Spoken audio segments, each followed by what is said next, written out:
deuxième cas qu'on souhaitait détailler avec vous, c'était celui-ci, je l'aime particulièrement, c'est un cancer de la prostate. Pourquoi ?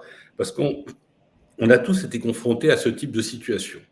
C'est un patient de 65 ans qui est dans le sud de la France et qui présente un cancer de la prostate avec comme recommandation de l'équipe locale ablation de la prostate. Et là, le patient en parle avec son médecin traitant et refuse absolument cette prostatectomie. Il dit, moi, je refuse.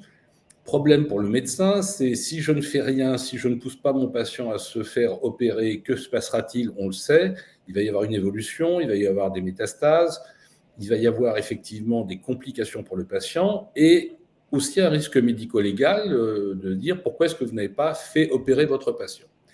Et donc, le médecin avec le patient a eu recours à deuxième avis et a envoyé effectivement le bilan complet. Alors, le bilan complet, en quelques mots, il y avait une élévation logique du PSA, une lésion suspecte à l'IRM, et puis, dans le compte-rendu, le spécialiste constate que la biopsie n'a pas été dirigée sur la lésion, qu'il n'y a pas eu de biopsie ciblée, mais qu'on a effectivement une tumeur de score ISUP avec un risque intermédiaire défavorable.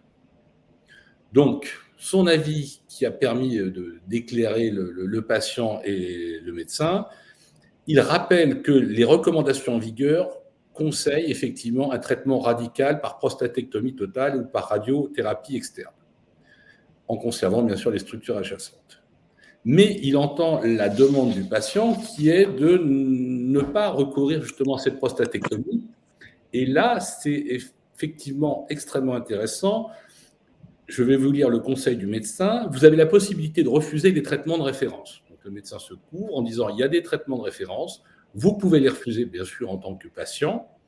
Dans ce cas, sous réserve de nouvelles biopsies ciblées, il est envisageable de pouvoir utiliser un traitement partiel dans la zone tumorale.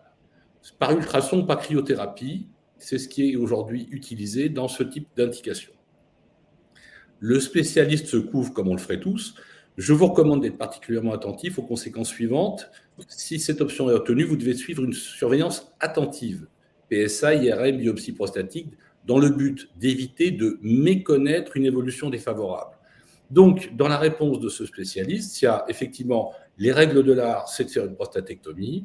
Vous la refusez, on vous propose dans ces cas-là la cryo ou les ultrasons. Vous devez être particulièrement vigilant avec votre médecin traitant pour surveiller, surtout éviter ce que prosaïquement on appelle maintenant l'apparition de récidives ou de localisation secondaire. Et si vous les refusez, effectivement, il faudra effectivement dans ces cas-là repasser par une prostatectomie. Donc, le médecin, on l'a eu en contact après, il était ravi parce qu'effectivement, ce n'est pas lui qui a décidé de prostatectomie oui ou pas, c'est le patient en discussion avec le médecin. Et le patient avait effectivement les cartes en main, c'est-à-dire où je fais cette prostatectomie que je refusais jusqu'à présent parce que je suis conscient effectivement des risques expliqués par le spécialiste. Et l'autre solution, je recours à effectivement ce traitement partiel en étant parfaitement au courant du fait que je dois faire cette surveillance avec mon médecin traitant.